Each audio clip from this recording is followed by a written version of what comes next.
Hello, this is Layla Cowell for my 9.06 assignment modeling the water cycle, and this is my 3D model of the water cycle. So, a list of the parts of the water cycle are collection, evaporation, precipitation, condensation, and surface runoff. So, all these they don't actually have a starting point or an ending point. They're continuous, so they keep going on and on and on and on and on. And so I'm just going to start with collection. So, collection would be a big body of water like an ocean or a lake or a stream or a pond. And then evaporation. So, that's collection. And then evaporation would be when the sun heats up the water on Earth and turns it into millions and thousands of little tiny pieces of water, which are called water vapor, and they rise up into the air, and that creates condensation. Condensation is water vapor in the air, and it gets cold again and changes back into a liquid, which forms clouds. As you can see here, these little cotton balls represent the clouds.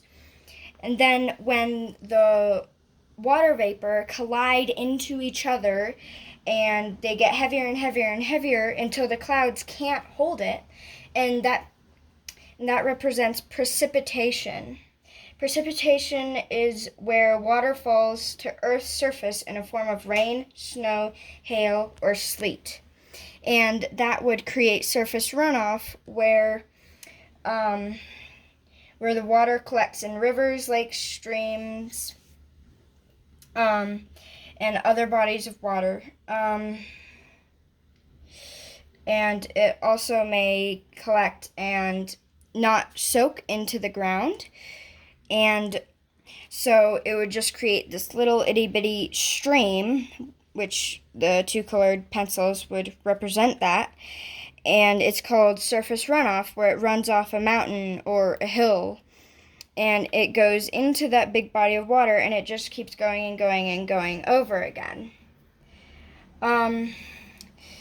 This model represents the water cycle because this collection, this little container of water, would represent a lake or an ocean or a pond.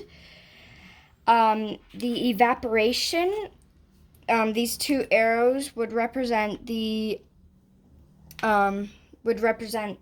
little water vapor, and that would rise into these cotton balls, which represent the condensations or clouds, and these little pieces of sticky notes represent precipitation, and then these two differently colored pencils represent the surface runoff, which would go back into the big body of water, and